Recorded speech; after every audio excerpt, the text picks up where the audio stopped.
Добар ден, почитувани гледачи, добре дојдовте уште еднаш во Гласни идеи. И оваа епизода ја посветуваме на работа на работниците во маркетите во недела и за време на празници. А денеска со нас имаме еден исклучително интересен гостин од Грција, Panayiotis Soplidis. Workers' interests are the same no matter in which country the workers live. So the workers can learn and inspire themselves from the worker struggle in another country.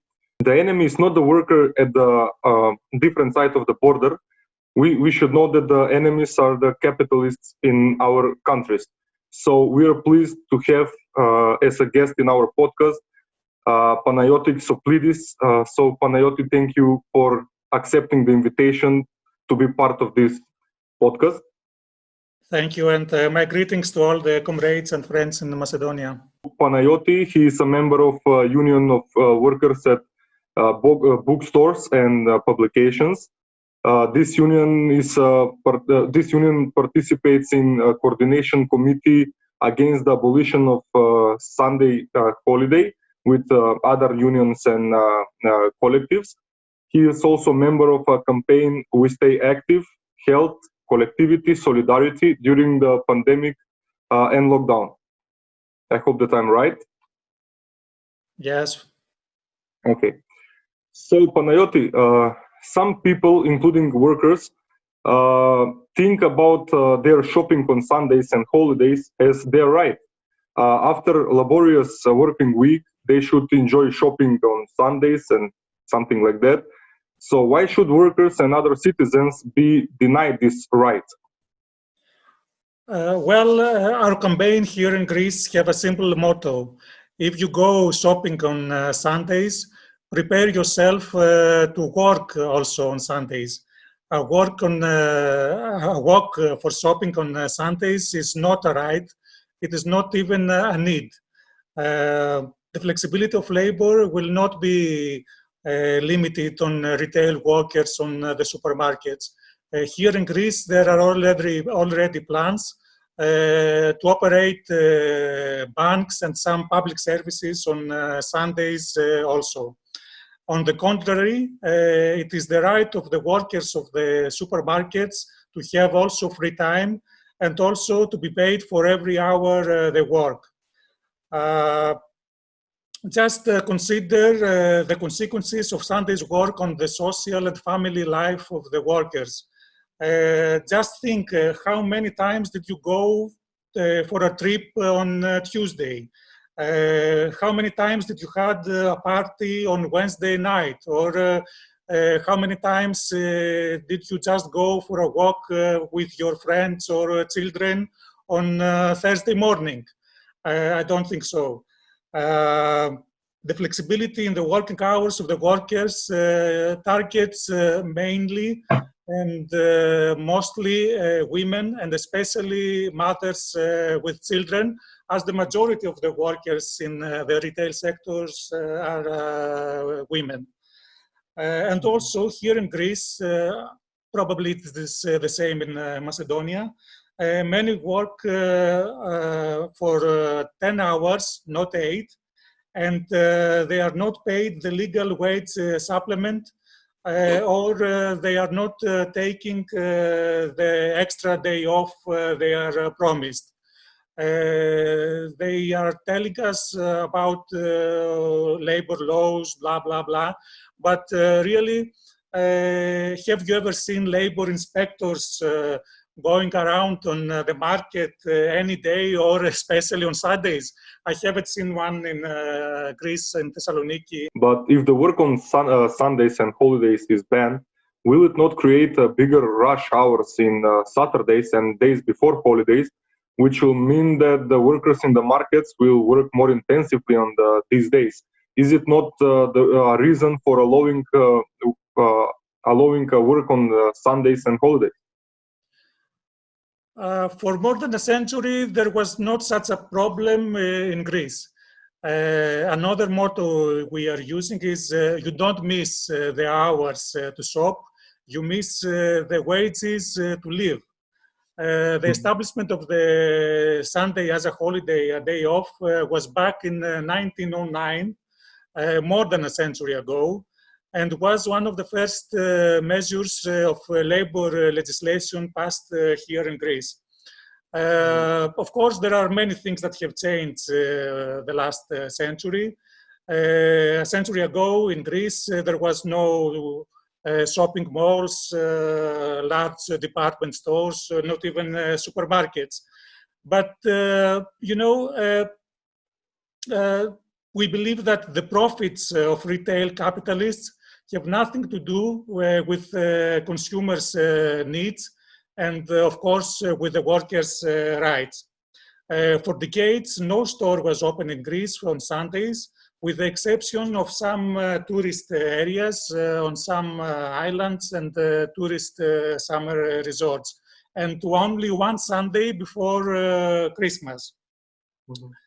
The gradual abolishment of Sunday as a holiday began in Greece just in 2010, during the economic crisis you all know. First, 3 more Sundays have been added in December for the Christmas period. Then a total of 8 Sundays throughout the year. And just 2 years ago, they passed a new law for 30 Sundays for the whole summer season from May to October in Greece. But we believe that people don't need to have more money, more wages, pensions. They do not really need shops to open more days and hours. Really, how many workers and employees in other sectors do not manage to go shopping during the whole week or on Saturday? I don't think that is the case. Now that the wages and the pensions have been cut almost in half here in Greece because of the neoliberal policies and the EU IMF memoranda the last 10 years, where will people find the money for a larger turnover on the shops? With the stores open on Sundays, sales are simply reduced on other days from Monday to Saturday, and also they are just redistributed in favor of large department stores against the small ones that simply cannot afford the competition with multinational companies. Yeah. Okay, so thank you for your answer. And can you tell us more about your struggle in Greece to stop the capitalist principle of flexibility of work to make even more workers work on Sundays? Yeah. The labor movement resists the attempts to abolish every right, not only the right for Sundays.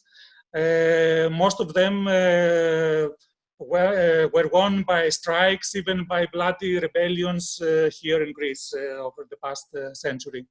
The abolition of the Sunday holiday, as well as the full flexibility of working hours, are a very important part of the capitalist overhaul which was imposed in Greece during the economic crisis.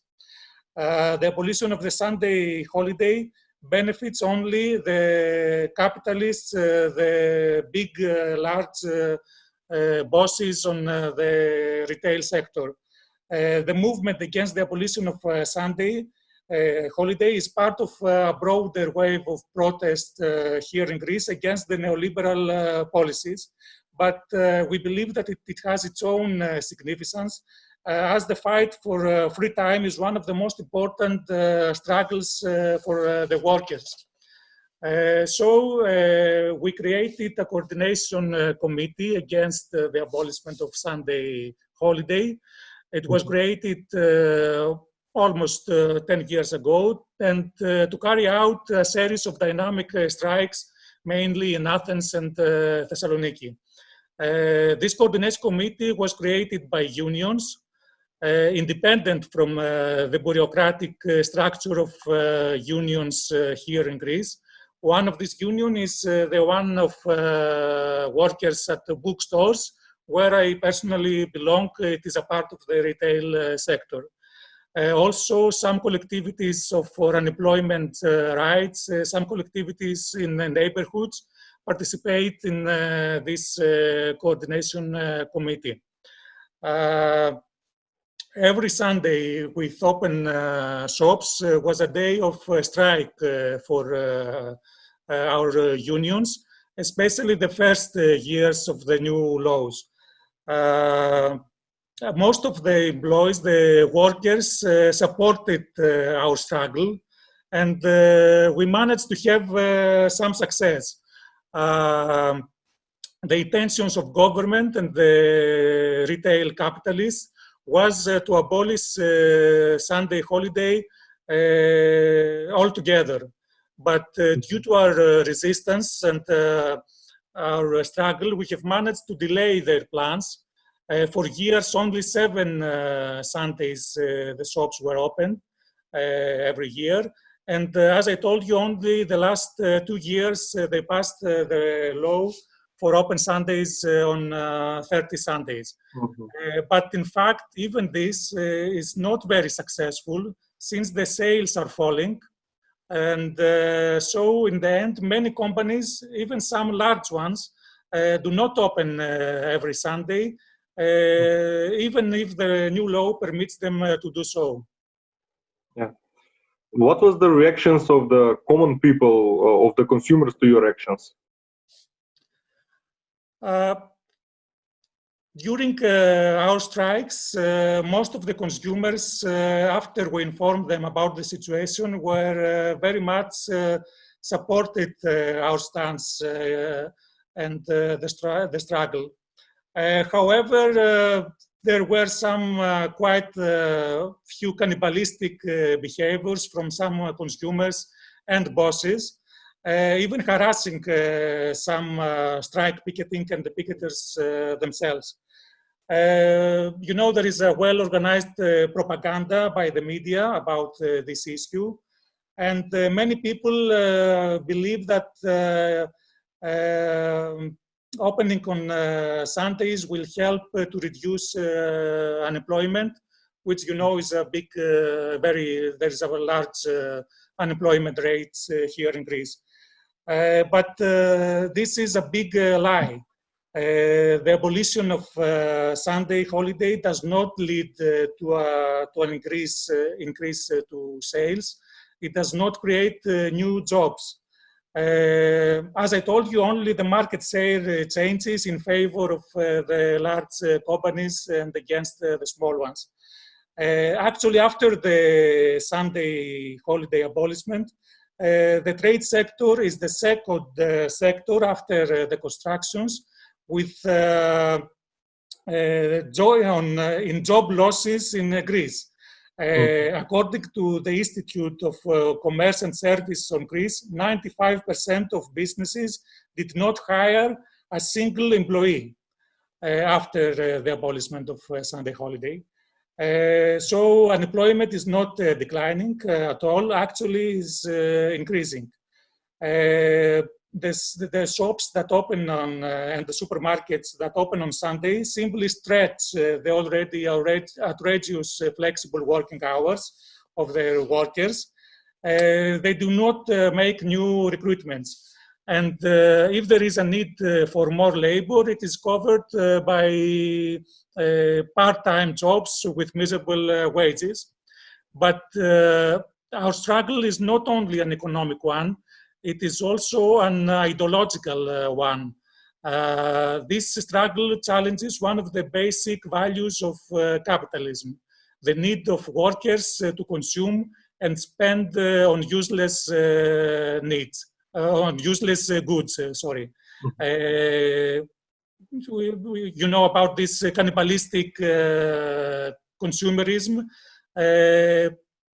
It is nowadays necessary for the survival of modern capitalism. If people realize it, it will collapse very more easily. we are calling consumers think as a workers and not as a client. Solidarity campaign is as much important as the labor action. And this became more visible, during this pandemic crisis. Solidarity web pages were created here in Greece to support workers' rights during the pandemic. Among them is the Facebook campaign page, We Stay Active, Health, Conservative Solidarity, where I also participate. It is a solidarity campaign trying to keep people informed about their rights and maintain a spirit of action during the pandemic. One of the most successful campaigns was developed about this issue of the supermarket workers and their right to rest on Sundays. The government initially announced that supermarkets will operate every Sunday during the lockdown. But on the first Sunday of the lockdown here in Greece, back in early March, sales were 50% down because of the solidarity campaign calling for a boycott of Sunday shopping. So eventually the measure was taken back by the government, and the workers on supermarkets won a day to rest. Okay. So what are your experiences with the efforts to unionize workers in retail sector in Greece? How much is the fear of losing the job inhibiting factor in this effort? Well, the participation of the unions in the trade retail sector is not great. In Greece, it is one of the sectors with the lowest participation rates on unions. Most employees believe they do not have many qualifications, and of course, they are obviously afraid of the mass unemployment in Greece. They were these, invisible workers before the pandemic. But because of the crisis, it has finally become apparent that the workers in the supermarkets are much more necessary than managers, business administrators, and all about this. And it really became visible which worker is, that the workers are important and necessary for the society and not the capitalists. So during the pandemic and the health crisis and the lockdown, the government here in Greece also tried to extend the working hours on the supermarkets. Although, the retail sector broke every record of profits with over a 32% increase during the lockdown here in Greece. But in other countries, workers are already counting deaths among them. In France, in Belgium, Spain, Italy, the United States, workers on large supermarkets are counting deaths and accidents. All these are covered by, advertising campaigns and these hypocritical applauses. But the workers gained actually nothing during the pandemic crisis. In other countries such as France, Belgium, Italy, they won just a bonus, and it was actually on the form of shopping cards returned to the companies that give them. This pandemic bonuses was called death bonus in France. So we believe that this awareness of the workers themselves about their true value will help also the trade unions, the participation in the unions. However, the unions themselves have to show that with their militancy, they will stand by the workers after the pandemic. In recent years, new unions were created here in Greece on the retail sector, and we hope that many more will be created after the pandemic. Also, the bureaucratic and yellow unions must be set aside. After all, they were completely extinct during the pandemic crisis and also during the struggle for Sunday holidays. And just a final word, we believe that this internationalist struggle of the workers is very important. You know that we know that in Macedonia, supermarket and other companies such as Vero and Jumbo are of Greek interest. The exploitation of the working class is common in both our countries. When Vero, for example, went bankrupt here in Greece and left thousands of workers completely unpaid, Vero just went to Macedonia to find a new field of profitability. And Jumbo in Greece is one of the leading companies in favor of the abolition of the Sunday holiday. And also it is a company with the worst labor conditions as well. So we need common struggles and international solidarity. If, for example, there is a strike or a protest in Jumbo or wherever in Skopje, there must be a solidarity protest in Thessaloniki or in Athens as well. And only this way we will defeat the monster of nationalism as well. I strongly support this idea. Yes, we believe we can manage it. Thank you for being part of our podcast today. It was a great honor to have you as a guest in our podcast. I want to thank you also. It was a great pleasure, and hope we will have the opportunity to meet live, not with this internet connection, and especially to meet on common struggles.